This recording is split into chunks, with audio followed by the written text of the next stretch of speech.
శ్రీ గురు బ్రహ్మ శ్రీ మహాగణపతి నమః. వారఫలాల కార్యక్రమానికి స్వాగతం.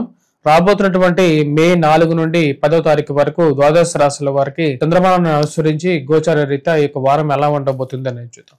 ఈ వారంలో ముఖ్యంగా మన గ్రహస్థితి రీత్యా మనం గమనించినట్లయితే ఏదైతే షష్టగ్రహ కూటమి జరిగిందో ఆ యొక్క షష్టగ్రహ కూటమిలో ఉన్నటువంటి పంచగ్రహాలు అయినటువంటి రాహువు, శుక్రుడు, బుధుడు మరియు శని, దాంతోపాటు ఇక పంచగ్రహాల్లో బుధుడు యొక్క మార్పు అనేది మే 7వ తారీఖున జరగబోతున్నది. అదేవిధంగా రవి యొక్క మార్పు ఆల్రెడీ జరిగింది. ఇక గురువు యొక్క స్థితి వచ్చేటప్పటికే మనకు వృషభంలో కొనసాగుతుంది. రవి యొక్క స్థితి మనం గమనించినట్లయితే మేషంలో కొనసాగుతుంది. అదేవిధంగా బుధుడు యొక్క స్థితి కూడా మే 7వ తారీఖున మారుతున్నది. కేతువు యొక్క స్థితి వచ్చేటప్పటికి మనకు కన్యలో కొనసాగుతుంది. కుజుడు నీచత్వం పొంది ఈ యొక్క స్థితిరీత్యా తన యొక్క స్థితి వచ్చేటప్పుడు కర్కాటకంలో కొనసాగుతున్నాడు. ఇటువంటి గ్రహస్థితి రాబోతున్నటువంటి వారం రోజుల పాటు ద్వాదశ రాశుల వారికి ఎలా ఉండబోతుంది అనేది చూద్దాం. మిథున రాశి వారికి ఈ వారం సానుకూలమైనటువంటి ఫలితాలు గోచరిస్తూ ఉన్నాయి.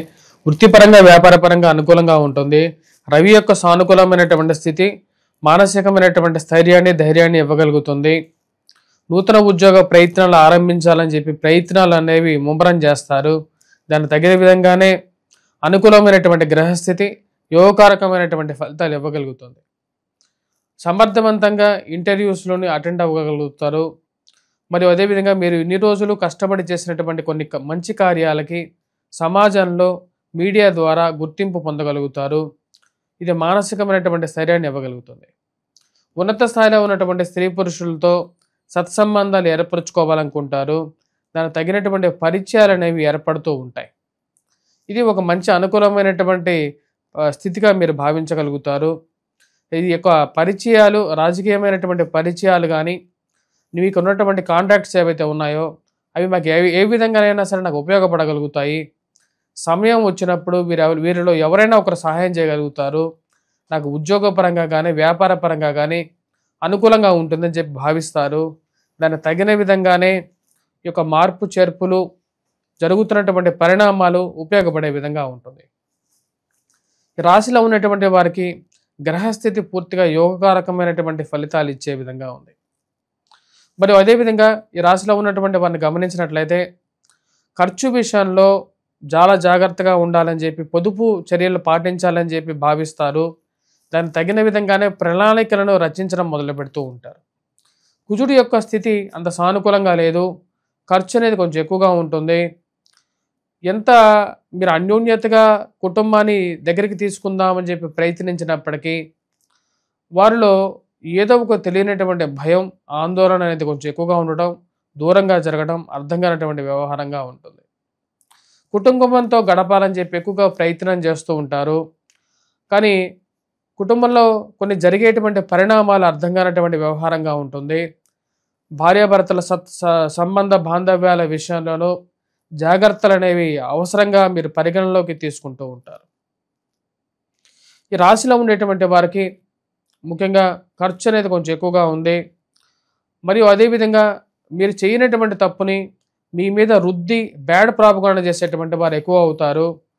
వీటి ద్వారా మీకు రావలసినటువంటి మంచి పేరు, ప్రమోషన్ కానీ, లేకపోతే మీకు రావాల్సినటువంటి అత్యుత్తమైనటువంటి స్థానం ఏదైతే ఉందో అది ఎప్పుడు రాదేమో అని చెప్పి ఒక ఆలోచన కలుగుతూ ఉంటుంది. ఎప్పుడు మీరు ఇప్పిస్తే కానీ భోజనం చేయలేనటువంటి వారు, మీ దగ్గర డబ్బులు తీసుకొని వాళ్ళ ఇంట్లో పనులు చేసుకునేటువంటి వారు, మీ మీద ఆధారపడేటువంటి వారు, మీ మీద వ్యతిరేకంగా చేసేటువంటి వారుగా తయారవుతూ ఉంటారు. ముందేమో మిమ్మల్ని పొగడ్డం, వెనకాలేమో మీ గురించి బ్యాడ్ ప్రాపగాండా చేయటం. ఇది రాజకీయంగా మీకు కొన్ని కష్టాలు తెచ్చే విధంగా ఉంటుంది. ఏది ఏమైనప్పటికీ కూడా మీ నిస్వార్థమైనటువంటి మనస్తత్వం అనేది మీకు బాగా తెలుసు. సమాజంలో మీకు మంచి పేరు వస్తుందని చెప్పి నమ్ముతారు. స్థిరచరాస్తుల విషయంలో, విలువైన డాక్యుమెంట్స్ విషయంలో జాగ్రత్తగా ఉండాలి. పెట్టిన డాక్యుమెంట్స్, ఇన్వెస్ట్మెంట్స్, మార్కెట్లో స్పెక్యులేషన్స్లో ఇన్వెస్ట్మెంట్స్ అంతగా కలిసి వచ్చే విధంగా లేదు. వ్యాపారంగాను మరియు అదేవిధంగా ఉద్యోగపరంగా వచ్చేటువంటి రావాల్సినటువంటి మీకు స్వయార్జితం అంటే మీ కష్టంతో కూడినటువంటి ఖర్చు, సంపాదన ఏదైతే ఉందో అది ఎక్కువగా కలిసి వచ్చే విధంగా ఉంటుంది. 7వ తారీఖు తర్వాత నుండి ఈ రాశి వారికి ఇంకా అనుకూలమైనటువంటి ఫలితాలు ఎక్కువగా పొందగలుగుతారు. ఈ రాశిలో ఉండేటువంటి వారు ముఖ్యంగా కుజుడు యొక్క స్థితి అంత అనుకూలంగా లేదు. సో కాబట్టి ఈ రాశిలో ఉండేటువంటి వారు వయోవృద్ధులు ఆరోగ్యపరంగాను మరి విద్యార్థులకు అనుకూలమైనటువంటి ఫలితాలు గోచరిస్తూ ఉన్నాయి. ముఖ్యంగా ఈ రాశిలో ఉండేటువంటి వారు ఈ యొక్క వారం హనుమాన్ చాలీసా పఠించండి, హనుమాన్ దేవాలయ దర్శనం చేసుకోండి, సింధూరాన్ని ధరించండి. మరియు అదేవిధంగా ఈ రాశిలో ఉండేటువంటి వారు ఉద్యోగపరంగా ఉన్నటువంటి స్ట్రెస్ని తగ్గించుకోవటం కోసం వెంకటేశ్వర స్వామి దేవాలయ దర్శనం చేయండి. ఇది అనుకూలమైనటువంటి ఫలితాలు ఇవ్వగలుగుతుంది. ఈ యొక్క రాహు యొక్క స్థితి పూర్తి యోగాన్ని అయితే మటుకు ఈ యొక్క వారం ఇవ్వగలుగుతుంది.